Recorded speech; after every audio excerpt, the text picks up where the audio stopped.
Hi guys, welcome back to another episode of Connections. I am Otaniyien Ekiomado.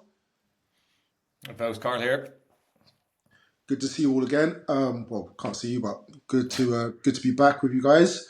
Um, from the last episode, we did say we are going to speak about mindset, mind traps, and drivers, but we're going to deviate a little bit and talk about something else. First of all, Carl, how have you been? Yeah, all good, mate. All good. Keeping busy, but had a good week, and yeah, good to be back having a chat, and good to kind of sometimes, if something pops up during the week, just to divert the conversation to something that's Yeah. kind of live or just in front of mind for us.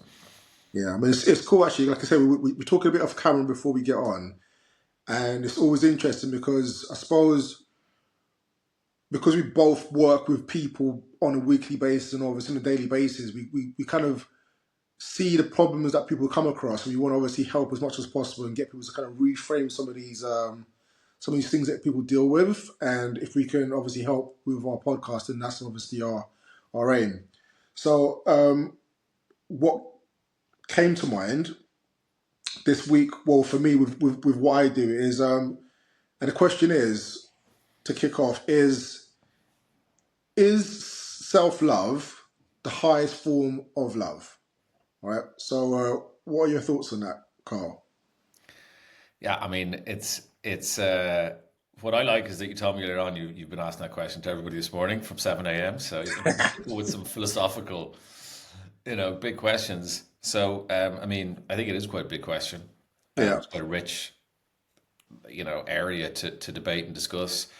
Um, I mean, there's a part of me, this is why it's good to discuss about it. Part of me that thinks that it is, it is actually, because Yeah. it's almost at the core of you being able to bring that, externalize that and Mm. truly, channel that into other people and situations and whatever else that I think, the flip side of that, and I think there's different. Some people I've worked with, I don't know, they bristle at the idea of self-love. It feels a bit like, I don't know, of a strange phrase to apply to oneself, but I think Yeah. things like self-worth even Mm. is an element of this. But I think from my experiences, yeah, like the flip side of that, there's a lack of that, and I think that's quite a unfortunately common thing in our society and people, and it's quite normal. Is that then it can lead to not being able to truly, I think, provide that to other people, or I think when you look at it in relationships, and that's friend relationships, intimate relationships, I think I always notice that if a partner or both partners, there's a significant lack of self appreciation, self love, self worth, that plays out in an unhelpful way, one Mm. way or another. So I think often I think with certain types of therapy, even a big part is often about how do you start building a sense of self-worth, because then actually you can bring yourself in a better way to other situations and relationships. So that's my first thought. There's a lot more probably to unpack. What about you? I mean, I think it's interesting to kind of sort of frame or kind of give some context of why this questions come to mind. Is obviously throughout the years of doing this job, I would have met with a lot of clients who tend to put a lot of people first before themselves. They put their kids first, they put work first, they put partners first, and it's like they treat others sometimes better than they treat themselves, right? And some of the things I've noticed as a sort of common theme is I've had clients who say purchasing or investing in personal training, it feels like a selfish purchase or a selfish indulgent purchase. And sometimes their families notice that when they're looking after themselves and they're obviously in better health and they feel happier, their family loves that for them, right? But sometimes people find it difficult to see that within themselves that it's good to take care of themselves, because you're more likely to be able to take care of other people because you've been doing a good job of taking care of yourself. Mhm. So I suppose that the point is a lot of people feel like self love or seeing that as a very important thing to kind of put first. They see it as very selfish, but actually it's maybe more of a selfless thing to do, or two things could be true at once, I guess. You can go, okay, yes, it can be selfish if you overdo it, if all you do is just take care of yourself. But if you kind of strike a balance between, okay, yes, I've made sure I'm very, very strong, very, very healthy, and then now I'm able to kind of look after people better, because if you're, I don't know, unwell, you're not going to do a good job of making other people well, because you're not your most powerful and strong self. So it's interesting for me with this is like, I don't know, I just find it sort of the idea of looking after people better than you look after yourself. It just feels like you're gonna suffer at the end of the day. But now, if you're kind of going, okay, I've taken care of myself, not from a selfish perspective, but I'm feel stronger here, and now I'm stronger here. I'm in a better position to look after other people. And again, I don't think a lot of people kind of see that balance of things in general, and they kind of put everyone else first, keep giving to others to the sort of detriment of themselves, sort of thing. If that Yeah. makes sense. You Yeah, know? it makes total sense, and that's. I mean, I think that's a very practical, helpful way of thinking of what it looks like. I think, and it's a sense check that Yeah. I mean, you talk about kids and stuff like that. Naturally, people would say, well, you have to put your kids first, but there's that element of. I mean, and we do kind of talk a practical example just when in the book around, if you do have kids, being able to think of the long term game. You want to be able to say, well, I want to, be able to kick a ball around with them or whatever it is that looks like, Mm. for many years. So that's not really a selfish thing. That's, I think all the family would say, well, we want you to be as healthy as long as possible. Yeah. So I think that's a kind of helpful practical thing is like, if you always put everybody else first, yeah, that could be a signal to say, is that balance right? And everybody, 'cause sometimes, I mean, you might find people in work, I'm putting them first. You think, well, that not that you need to be selfish, as you say, but it needs to be a balance. Mm. And yeah, I think it's the kind of brief thing we were coming to talk about before this session was around back to our a theme I think that goes throughout all of what we talk about is reframing it. Mm. Whereas, yeah, like as you say, if you're like, where's the line between self-love and selfishness, narcissism, or whatever else that looks like, and I think it'd be quite clear in that, Yeah. why are you doing this? Mm. And if you kind of go in and say, if you invest whatever it's time, whatever resource we're talking about, time, money, energy into looking after yourself, making yourself healthy, well, as you say, there tends to be lots of knock-on effects depending on the person. Yeah. Typically, they're happier. They feel better about themselves because they're feeling fit and strong. Yeah. They actually have more energy. Longer term, short term, you're putting energy in, but actually it means you're bringing more energy to your interactions. But the flip side then is, well, if I'm just pumping all my money into material things Yeah. and things that don't benefit anyone else really, unless that makes you very happy, and then you're bringing that joy to other people. Of okay, but I think yeah, doing that for your own fitness and well-being, I think serves other people. I mean, I know, just thinking of myself, if I don't get to train longer than a week, if I'm traveling or whatever else, I'd say begin to become a little bit miserable to be around because I'm frustrated, and Yeah. I'm probably just narky Yeah. because I that's an important part of my well-being practice, and if I don't have it, then actually I'd probably just grumpy, and that's not Yeah. fun to be That's around, yeah. And I think it's interesting because I suppose a lot of people kind of, for whatever reason, or kind of what the society or the sort of narrative a lot of people have created around exercise, people see it as a punishment, or as something that has to be sort of super grueling and really stressful. But I suppose now, and I suppose this is where I am with it, and I'm always trying to bring people onto this side of it, because training is hard, but I don't see it as hard, not because it's not hard, but because I see it as I'm caring for myself. I see it as a practice of self-love and eating good food and not putting things in my body that's against my best interest. Again, I see that as self-care and self-love. Even going to sleep at the right time, being well rested. These are all the things that make me better to better serve other people better. Because again, you're clearer of mind. You're kind of in a place where you feel much more able to kind of be very calm and very, very chill. So when there's problems, you solve them with a bit more clarity. you kind of speak to people with a little bit more, I don't know, a bit more consciously because you're calm, you're in a good place.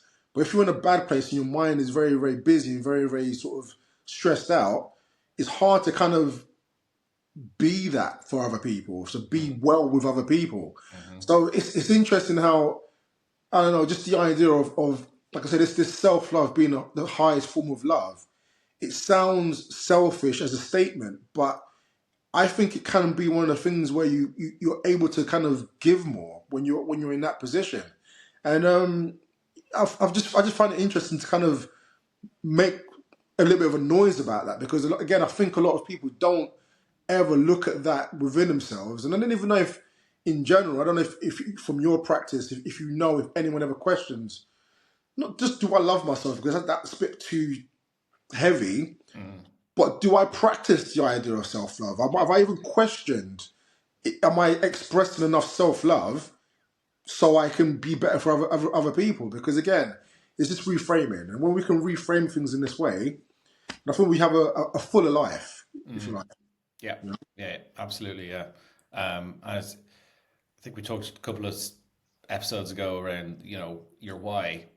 Mm, What's your why and finding your why. And I think that's one element of it. Part of it is, you ask yourself, why am I doing this? yeah, If it's training or whatever.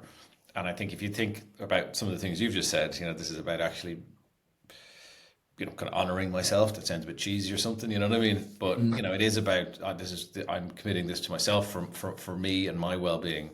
Then I I think all suppose these, there's a gratitude piece in there as yeah, well, because just the idea that you can move and you can use your body, that's true. and you have this privilege, you have this sort of, Yeah, I I agree. don't know, it's a good thing to celebrate. Again, it's all these things that they're again, I don't want to use the word joyous, but then if you exercise from a joyful place, and you nourish your body from a joyful place, then it feels less like punishment and more like you're caring for yourself, and Yeah, that's what makes it work, and what makes it sustainable, because that's a better mindset to kind of be engaged in your body from.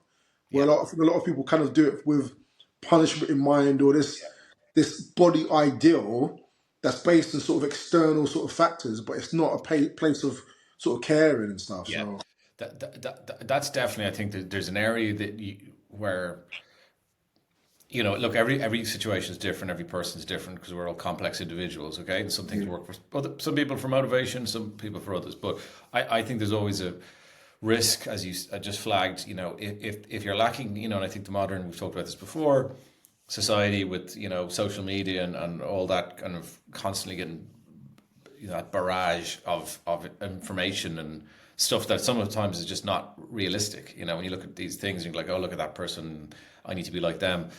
But if you're lacking that self worth, I think you're more susceptible to then being maneuvered. thinking, well, look, I'm nothing like that, and so it is a risk. It can open one up to problems if you Mm, don't first say, well, actually, I value who I am, and maybe I can't do that thing right now, or I don't look exactly like that, but I kind of appreciate and love me for who I am.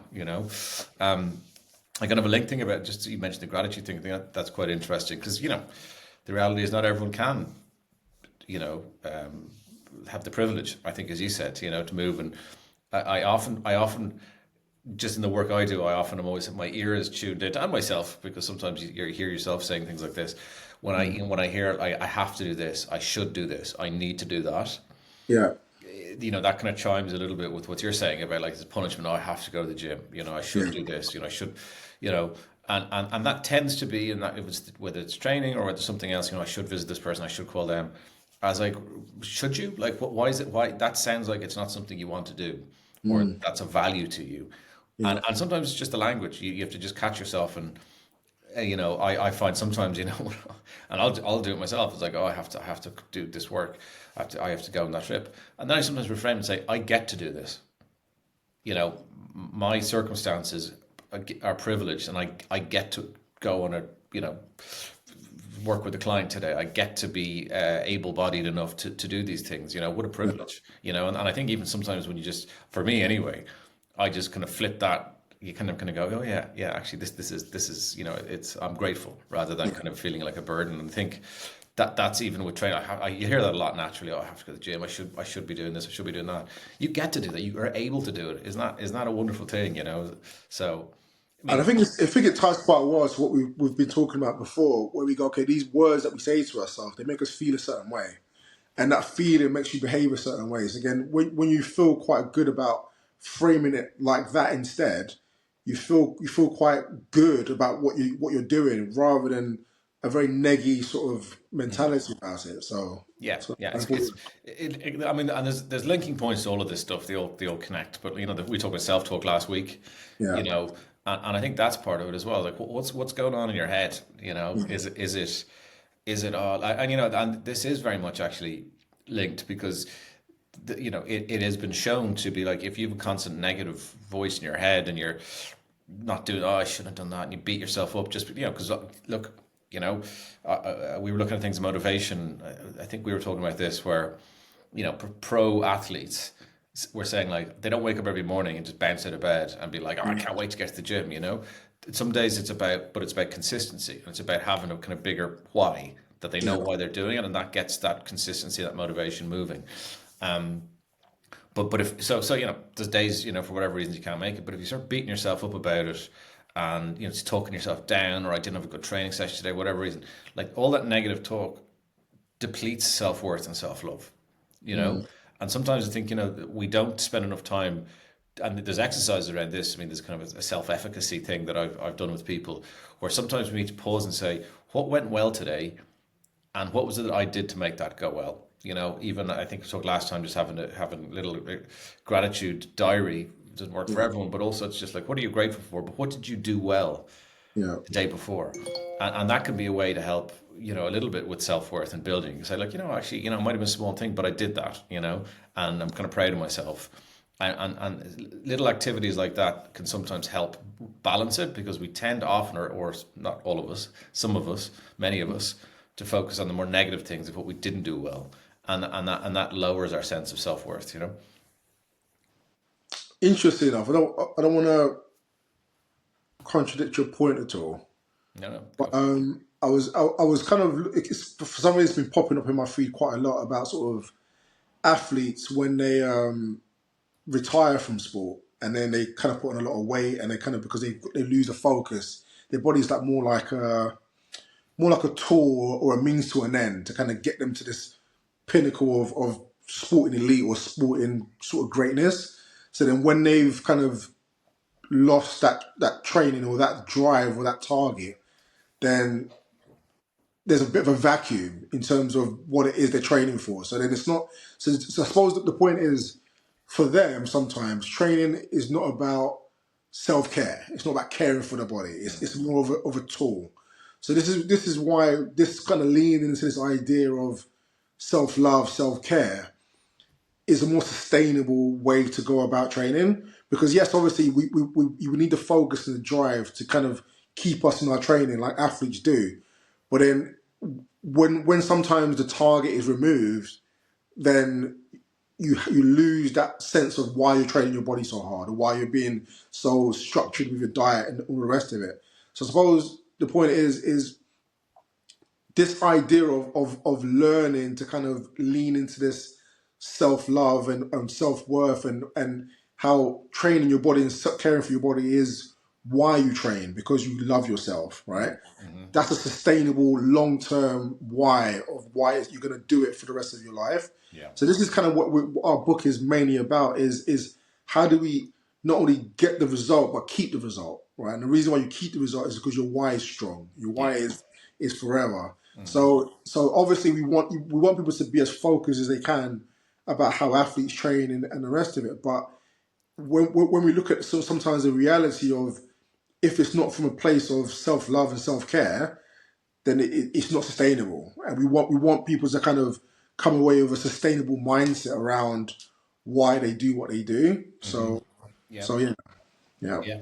For sure. And I think you just get more out of it then on a yeah, number of levels because it feels, again, like we're not talking about necessarily silver bullets here. For some people, it will be, but mm, that you kind of all of a sudden, because mindset shift takes time, yeah, but it yeah, is about that self talk and what are you telling yourself and how you're framing it makes the difference.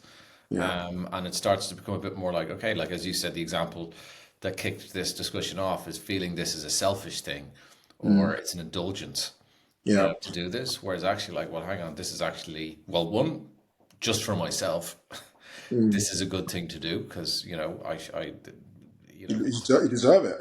yeah, you deserve it, and it's your body, it's your health, it's your longevity. But then, as you say, I think that means in more times than not, you show up better for other people, and Yeah. that self worth comes out. And as I say, we're talking about with the boundary of self worth and self appreciation for those types of things, rather than it straying into Mm. where we've all experienced people where it's just kind of blind arrogance, Yeah. Oh and yeah. it's a different thing, Yeah. Yeah. Just to kind of pose around on the beach or whatever. Yeah, It's different. That's a different level. That's the narcissism we were talking about. yeah, All right. So we're not going to make this one a very long one. yeah, We might possibly get back to the mindset, mind traps and drivers on the next episode. yeah. But for this episode, Carl, could you give our audience or our people just some tips to kind of start to reframe this idea of, I don't know, suppose first thing is ask the question, is self-love the highest form of love? Hmm. But also, what if someone is thinking training is selfish or kind of are more, I suppose, putting other people before themselves? Like, how do we get people to kind of reframe that way of thinking and trying to start to see that it's a very healthy thing to look after self? You know? So I mean, I think certainly if you're starting from a place of, I always put people before myself. That's something that often people explore in therapy, because it takes a bit of time. You can't just kind of Mm, switch that over overnight. But at first point, like a lot of the things we say is becoming more aware of that. So yeah. ask yourself the question is like, do I always where do I rank in the priorities of people in my life? Mm, That could be a question to ask yourself. okay. Some of those are appropriate. Say, well, my kid's number one, and I'll never. That's okay with me. That's fair enough. Might be I've got a sick family member at the moment, so that Mm, person needs to be more. Absolutely fair enough, fair play. But then if you're going to go, and my boss and my colleagues and the person who owns the pet store down the road and my neighbors, you think, hang on, what's yeah. happening there? Yeah. So maybe that's a sense check. I think, as I say, some of the deeper stuff you wouldn't be able to just fix in a moment. But I think coming back to this point is like a self-efficacy is kind of like, is kind of a fancy way of saying like kind of agency, or like I feel confident in my ability to be capable in this world, right? And that links to self-worth. So an exercise I've done myself, I've encouraged other people to do. Part of it is, as I say, that little gratitude journal. You note down like, what did I do well? Three things yesterday. I always say three things I'm grateful for. Three things I did well. But to take it a little bit further, sometimes I say it's a positive post-mortem on situation. So there's something you did or stressed or a workout. Think about like, what did I do well? Mm, First of all, but don't stop there, because I think that can just be fleeting and it kind of leaves your brain. What did I do well? But what was it I specifically did that made that go well? And that's the bit you take about. So you take it in kind of a level deeper. So it might be, oh well, I focused on my why. That was what mm, enabled me to get to that point. Great, because that will lock into your brain a little bit more. You're training your brain to repeat that. So awesome. if you just say like, I did a thing, like, so what did I do really well? Oh, I be the personal best. Okay, that's great. That's a good thing. What was it that helped you be the personal best Yeah. specifically? Yeah. Okay, well, what I did is I stretched better, or I pushed myself, or I made sure I wasn't distracted.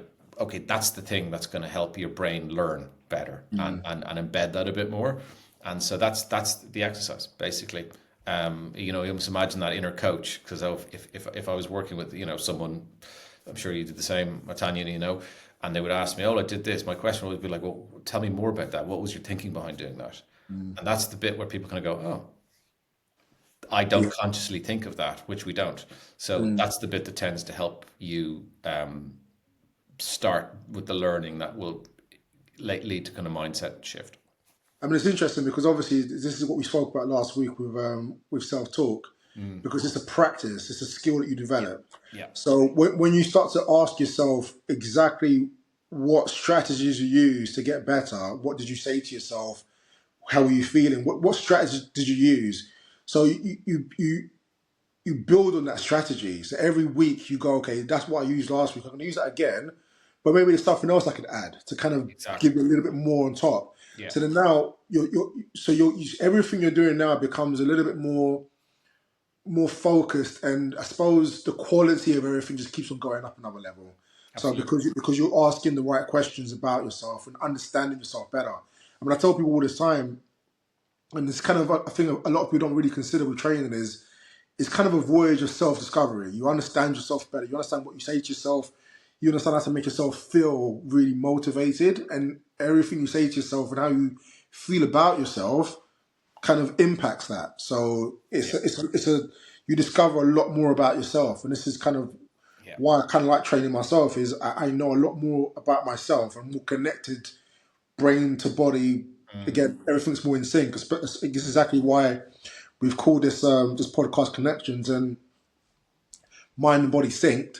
This is the goal? Is Yeah. the stronger that connection is, Yeah. everything just feels better. It just does. Yeah. And you picked up on one thing that I think we want to continue to reinforce through this, and it's in the book, is that concept of self-awareness. Yeah. That's the core to, I think, one of the crossover areas that are consistent across all the work you and I do.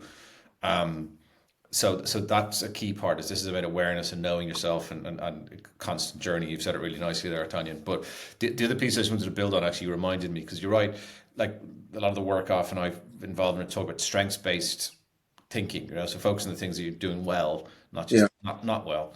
So that's kind of the self efficacy stuff and self worth. But like the point is, you also can't ignore when things don't go as well. But I think linking to this theme of self worth, my reflection on that is it's you can't just ignore those things. So like, okay, I didn't have a good session today. Okay, Yeah. well, what happened? I just wasn't focused, or I was distracted. Okay, fine. That's the learning. Forgive yourself. Don't beat yourself up. Mm. I always say, is there a learning you can take from it? Yeah. And usually there is. What's the learning? Mm. Capture that, move on. Rather That's than either ignoring it completely, because then we just find ourselves in the same the same situation, cycle. Yeah. or beating yourself up about it. Yeah. It happened. I mean, there's all quotes from I think there's so many from Einstein and all these, people throughout history, that if you're not failing, you're not learning. I love that. So that it is part of life, and if you want to grow and develop and have that growth mindset, part of that is sometimes not getting it 100% right. And my thinking always is like, what's the learning from that? Great, that was a great learning opportunity. Happy Yeah. days. Let's move on. Yeah. And then the next session will be better because you bring that to the next session. Yeah, That's it. Just keep on growing and keep on understanding more. absolutely. Perfect. I think that's a good way to leave our episode today. Big connections. My name is Otania Kilmado. Carl here. Guys, we'll see you on the next one. We'll jump back on the subjects we originally wanted to do today, which is mindset, mind traps, and drivers on the next episode. But again, we'll see you in the next one. Thanks for watching.